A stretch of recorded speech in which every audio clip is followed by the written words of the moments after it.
Karnataka news beat follow ಮಾಡಿ, subscribe ಮಾಡಿ. ಒಂದು ಇಲ್ಲಿ ಕಂಡು ಬರ್ತಿರುವಂಥ ಲೋಪನೋ ಏನೋ ಗೊತ್ತಿಲ್ಲ. ಈಗ SIT ತನಿಖೆ ಆದ ನಂತರದಲ್ಲಿ ಚಿನ್ನಯ್ಯ ತಮ್ಮಗಳ ಮೇಲೆ ಆರೋಪ ಮಾಡ್ತಾನೆ ಅಂತ ರಿಟ್ ಅರ್ಜಿ ಹಾಕ್ತವ್ರೆ ಅಂತಂದ್ರೆ, ಹಂಗಾರೆ SITಯಲ್ಲಿ ತನಿಖೆ ಆಗಿರೋದೇನು? SITಯಲ್ಲಿ ಬಯಲಿಗೆ ಬರದೇ ಇರೋದನ್ನ ತಾನು ಹೋಗಿ ಹೇಳೋಕೆ ಕೊಡುವಂಥದ್ದೇನು? SIT ಮೇಲೆ ನಂಬಿಕೆ ಇಲ್ಲ ಸರ್. ಬಹಳ ಸರಳವಾಗಿ ಒಂದು ಮಾತು ಹೇಳ್ತಾ ಇದ್ದೇನೆ. ಇವತ್ತಿನ ಡೇಟು, ಈಗಿನ ಟೈಮು ಸರ್, ತಾವು ನೋಟ್ ಮಾಡ್ಕೊಳ್ಳಿ. ನನ್ನ ಸ್ಟೇಟ್ಮೆಂಟ್ ಕೂಡ ಇದು ಇದ್ದಿರ್ತದೆ. ಇದು ಇಷ್ಟು ಬೆಳವಣಿಗೆ ಯಾಕಾಗ್ತಾ ಇದೆ ಅಂತ ಹೇಳಿದ್ರೆ, ಚಿನ್ನಯ್ಯ ಕೊಟ್ಟಂತಹ ಮೊದಲನೇ ಹೇಳಿಕೆಯಲ್ಲಿ ಸ್ವತಃ ವೀರೇಂದ್ರ ಹೆಗ್ಗಡೆ ಅವರ ಗೌರವಾನ್ವಿತ, with respect I am taking his name, Veerendra Heggade ಅವರ ಹೆಸರೇ ಇದೆ. ಇದೆಲ್ಲದಕ್ಕೂ ಕಾರಣ ಡಾಕ್ಟರ್ ವೀರೇಂದ್ರ ಹೆಗ್ಗಡೆ ಅವರು ಮತ್ತು ಅವರ ತಮ್ಮ ಹರ್ಷೇಂದ್ರ ಜೈನ್ ಅವರು ಇದರಲ್ಲಿ ಚಿನ್ನಯ್ಯ ಕೊಟ್ಟಂತಹ 164 ಸ್ಟೇಟ್ಮೆಂಟ್. ರಿಟ್ ಅಲ್ಲ ಸರ್, ರಿಟ್ಟು ಈಗ ಎಲ್ಲ ಒಂದ್ ಕಡೆ ಯಾರೋ ಒಬ್ಬನು ಬರುದು ಇವನ್ ಕಡೆ ಹತ್ರ ಸಹಿ ಮಾಡಿಸಿ ಕೊಟ್ಟಿರ್ತಾರೆ, ದಟ್ ಇಸ್ ರಿಟ್. ಅದು 1 to 1 ನ್ಯಾಯಾಧೀಶರ ಮುಂದೆ ಇವನು ಒಬ್ಬನೇ ಇಟ್ಕೊಂಡು ಇವನ್ ಜೊತೆಗೆ ಯಾರು ಅಡ್ವೊಕೇಟ್ ಇರಲ್ಲ.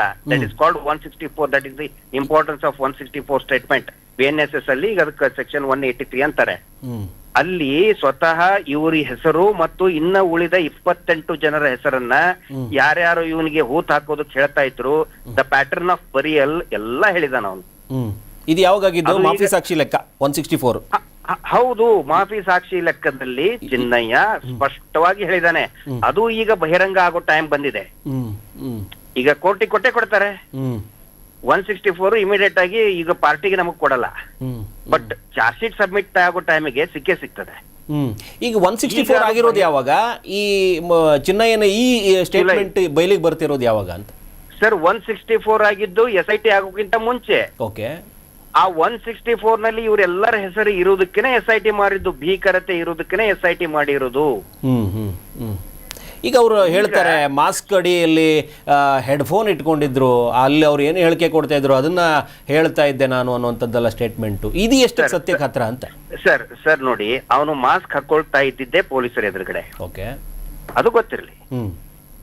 ಮಾಸ್ಕ್ ಅವನು ಎಲ್ಲೋ ತನ್ನ ಮನೆ ಒಳಗ್ ಬಂದು ಬಾತ್ರೂಮ್ ಒಳಗ ಕ್ಲೋಸ್ ರೂಮ್ ಒಳಗ ಅವ್ನು ಹಾಕೊಂಡು ಹೋಗ್ತಾ ಇರ್ಲಿಲ್ಲ. ಗಿರೀಶ್ ಮಟ್ಟಣ್ಣ ಅವರು ತಿಮ್ರೋಡಿನೂ ಹಾಕಿ ಕಳಿಸ್ತಿದ್ದಿದ್ದಲ್ಲ.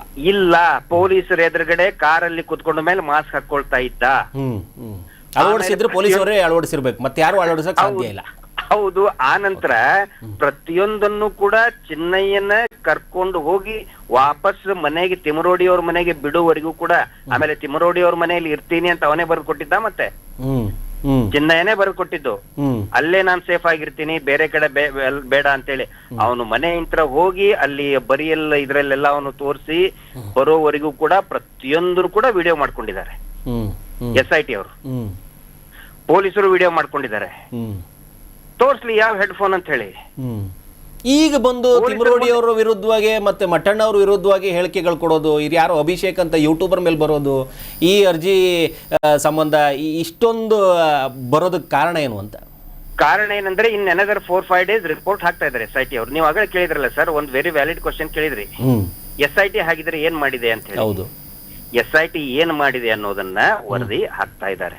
ಓಕೆ, ಇನ್ನೊಂದು 4-5 ದಿನದಲ್ಲಿ ವರದಿ ಬರುತ್ತೆ.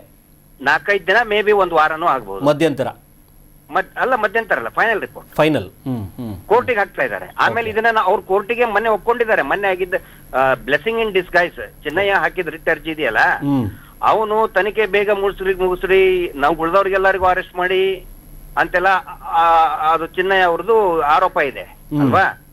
ಬಟ್ ಏನಾಗ್ಬಿಡ್ತು, ಕೋರ್ಟ್ ಹಾಗಿದ್ರೆ SIT ವರದಿ ನಮಗ್ ಕೊಡ್ಲಿ ಅಂತ ಕೋರ್ಟ್ ಹೇಳ್ಬಿಡ್ತು. ನಮಗ್ ಅದೇ ಬೇಕಾಗಿತ್ತು.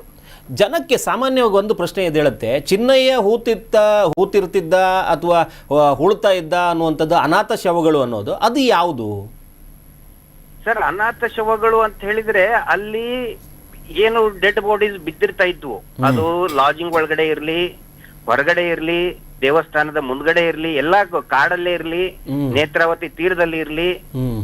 ಈಗ SIT ಅವರು ಹೇಳ್ಬೇಕದನ್ನ, ಅದು ಕೊಲೆ, ನಮಗ್ ಗೊತ್ತಿರೋ ಮಾಹಿತಿ ಪ್ರಕಾರ ಅವುಗಳಲ್ಲಿ ಬಹುತೇಕವು ಕೂಡ ಕೊಲೆ ಆದಂತವುಗಳು ಅಂತಾನೆ ಬಂದಿದೆ. ಇದನ್ನ ಹೆಂಗ್ ಬೇರ್ಪಡಿಸಕ್ಕಾಗತ್ತೆ ಅಂತ? ಅನಾಥವಾಗಿ ಬಿದ್ದು ಅಥವಾ ಅಸಹಜ ಸಾವು, ಇದನ್ನ ಹೆಂಗೆ ಬೇರ್ಪಡಿಸೋದು ಹೆಂಗೆ ನಾಳೆ ದಿನದಲ್ಲಿ? ಯಾಕಂದ್ರೆ FIR ಗಳಾಗಿಲ್ಲ, ಪಂಚಾಯಿತಿಯಲ್ಲಿ ಸರಿಯಾದ ದಾಖಲಾತಿ ಇಲ್ಲ. ಇದು ಯಾವುದು ಇಲ್ಲದೆ ಹೆಂಗೆ ಬೇರ್ಪಡಿಸೋಕ್ಕಾಗತ್ತೆ? ಇದು ಕೊಲೆ, ಇದು ಅತ್ಯಾಚಾರ ಮಾಡಿ ಕೊಲೆ ಆಗಿದ್ದು. ಸರ್ ದಾಖಲೆ ಇಲ್ದೇನೆ ಹೂತ್ ಹಾಕಿದ್ರೆ ಅಂದ್ರೆ ನೋಡಿ, ಅದನ್ನ ಪಂಚಾಯತಿ ಅವರು ಹೂತ್ ಹಾಕಿರ್ತಾರಲ್ಲ, ಅದು ಪೊಲೀಸ್ ಸ್ಟೇಷನ್ ಅಲ್ಲಿ ಎಂಟ್ರಿ ಆಗಿರ್ಲೇಬೇಕು ಆಸ್ ಅನ್ UDR. ಪ್ರತಿಯೊಂದು UDR, ಪ್ರತಿಯೊಂದು ಮೃತದೇಹಗಳು ಕೂಡ ಪೊಲೀಸ್ ಠಾಣೆಯಲ್ಲಿ ದಾಖಲೆ ಆಗಿರ್ಲೇಬೇಕು. ದಾಖಲೆ ಆಗದೆ ಹೂತ್ ಹಾಕಿದಾರೆ ಅಂತ ಹೇಳಿದ್ರೆ there is an iota of doubt.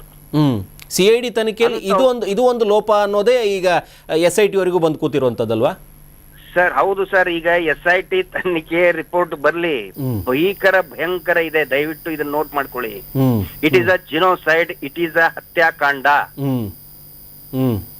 ಯಾವ ಕೇರಳನೂ ಇಲ್ಲ, ಯಾವ 200 ಕೋಟಿನೂ ಇಲ್ಲ, ಯಾವ ಗಿರೀಶ್ ಮಟ್ಟಣ್ಣೂ ಇರಲಿಲ್ಲ, ಯಾರು ಏನು ತಿಮ್ರೋಡಿನೂ ಇಲ್ಲ, ಯಾರೂ ಇಲ್ಲ. ಸತ್ಯ SIT ಇಂದ ಈಚೆ ಬರುತ್ತೆ ಅಂತ.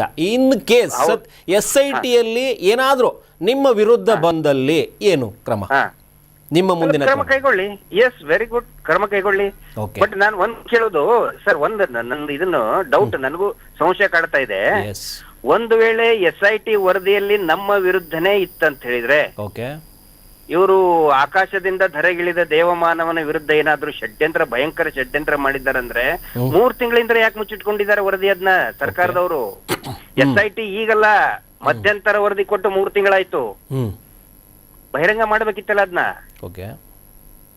ನಮ್ಮ ಮೇಲೆ ಯಾಕಷ್ಟು ಪ್ರೀತಿ ತೋರಿಸ್ತಾ ಇದಾರೆ ಅಂದ್ರೆ ಸರ್ಕಾರದವರು, ಸರ್ಕಾರ ರಿಲೀಸ್ ಮಾಡ್ಬೇಕಿತ್ತು. ಚೀಫ್ ಸೆಕ್ರೆಟರಿ ಮುಂದ್ಗಡೆ ಟೇಬಲ್ ಮೇಲಿದೆ, ಚೀಫ್ ಆಫ್ ಪೊಲೀಸ್ ಮಾನ್ಯ ಸಲೀಂ ಸಾಹೇಬ್ರ ಟೇಬಲ್ ಮೇಲಿದೆ, ಮಹಿಳಾ ಆಯೋಗದಲ್ಲಿದೆ. ನಮ್ಮ ಮೇಲೆ ಯಾಕೆ ಇಷ್ಟು ಪ್ರೀತಿ ಕರುಣೆ ತೋರಿಸ್ತಾ ಇದ್ದಾರೆ? ಅಂದ್ರೆ SIT ತನಿಖೆಯ ಅಡಿಯಲ್ಲಿ ಬರುವಂತ ಆ ಲೆಕ್ಕಾಚಾರಗಳು ನಿಮ್ಮ ಸತ್ಯದ ಪರವಾಗಿ ಇರುತ್ತೆ ಅನ್ನುವಂತ ಕಾನ್ಸೆಪ್ಟ್ ಅಲ್ಲಿ ನೀವು ಮಾತಾಡ್ತಾ ಇದ್ದೀರಿ. ಖಂಡಿತ. ಆಮೇಲೆ ನಮ್ಮ ಮೇಲೆ ಎನ್ಕ್ವೈರಿ ಮಾಡಿ ಆಲ್ರೆಡಿ JMFC ಕೋರ್ಟಿಗೆ ಕೊಟ್ಬಿಟ್ಟಿದಾರಲ್ಲ, ಅದು ಬಹಿರಂಗನೂ ಆಗಿದೆ. ಮತ್ತೆ ಇವೆಲ್ಲ 200 ಕೋಟಿ ಈ ಮಾತುಕತೆಗಳೆಲ್ಲ ಸುಮ್ಮನೆ ಕಾಲಹರಣಕ್ಕೆ. ಅದು ಈ ಸೀಸನ್ ಅದು ಬಿಗ್ ಬಾಸ್ಗೆ, ಅದು ಬಿಗ್ ಬಾಸ್ಗೆ ಹೊಸ ಸೀಸನ್ ಗೆ ಹೊಸ ಐಟಮ್ ಅನ್ನು ಕರ್ಕೊಂಡ್ ಬರ್ತಾರಲ್ಲ ಕಂಟೆಸ್ಟೆಂಟ್ ಹಂಗೆ ಈ ಸೀಸನ್ ಗೆ ಪ್ರಕಾಶ್ ಶೆಟ್ಟಿ, ಮುಂದಿನ ಇದಕ್ಕೆ ಶಿಲ್ಪಾ ಶೆಟ್ಟಿನ ಕರ್ಕೊಂಡ್ ಬರ್ಬೋದು ಅವ್ರ ಸೀಸನ್ ಗೆ.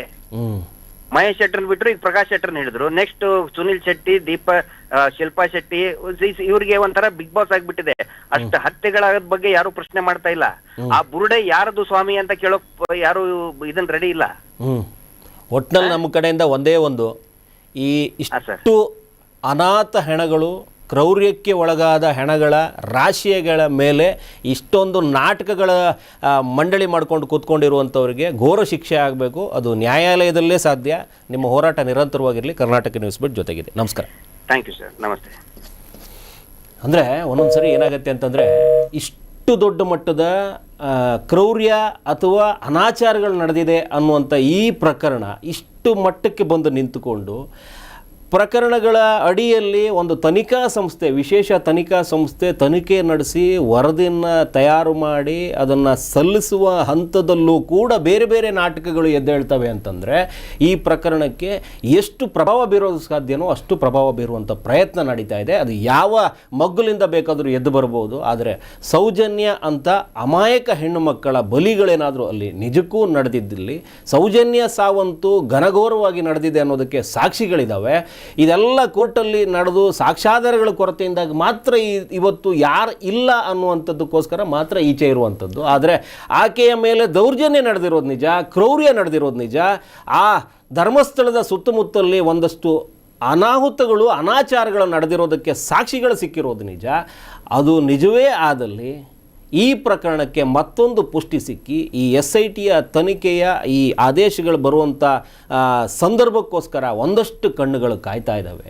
ಸತ್ತು ಹೋಗಿರುವಂಥ ಒಂದಷ್ಟು ಆತ್ಮಗಳು ಕಾಯ್ತಾ ಇದ್ದಾವೆ, ತೃಪ್ತಿಗೋಸ್ಕರ, ಆತ್ಮಕ್ಕೋಸ್ಕರ.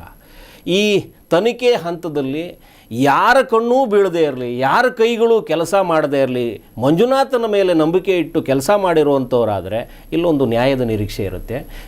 ಆ ಭಾಗದಲ್ಲಿ ನ್ಯಾಯದೇವತೆ ಅಂತಲೇ ಹೇಳಿಸ್ಕೊಂಡಿರುವಂಥ ದೇವರ ಶಕ್ತಿ ಮೂಲಕನೂ ಕೂಡ ಒಂದಷ್ಟು ಪ್ರೇರೇಪಣೆ ಸಿಗಬೇಕಾಗಿದೆ. ಇಲ್ಲೆಲ್ಲನೂ ಲೆಕ್ಕಾಚಾರ ಹಾಕ್ಕೊಂಡ್ರೆ ಈ ಸೌಜನ್ಯ ಮತ್ತು ಆ ಬಂಗ್ಲಾಗುಡ್ಡದಲ್ಲಿರುವಂಥ ಅನಾಥ ಶವಗಳಿಗೆ ಒಂದು ಮಗ್ಗಲು ಬದಲಿಸುವಂಥ ಪ್ರಯತ್ನ ಆಗ್ಬೋದು. ಇದು ಇಲ್ಲಿಂದ ಆಚೆಗೆ ಅಲ್ಲಿ ಏನೇನು ನಡೆದಿದವೋ ಅನಾಚಾರಗಳಿಗೆ ಒಂದು ನಾಂದಿ ಆಗ್ಬೋದು ಅಷ್ಟೇ. ಅಲ್ಲೇನಾದರೂ ನಿಜವಾಗ್ಲೂ ನಡೆದಿದ್ದರೆ ಈ ಪ್ರಕರಣದಿಂದ ಶುರುವಾಗುತ್ತೆ. ಇದು ಅಂತ್ಯ ಅಲ್ಲ, ಇದು ಆರಂಭ ಆಗ್ಬೋದು, ಒಂದಷ್ಟು ಈಚೆ ಬರುವಂಥ ಪ್ರಯತ್ನ ಆಗ್ಬೋದು. ಹಾಗಾಗಲಿ ಅಂತ ದೇವ್ರ ಹತ್ರ ಬೇಡ್ಕೋಬೇಕು. Yes, Karnataka news beat follow ಮಾಡಿ, ಸಬ್ಸ್ಕ್ರೈಬ್ ಮಾಡಿ.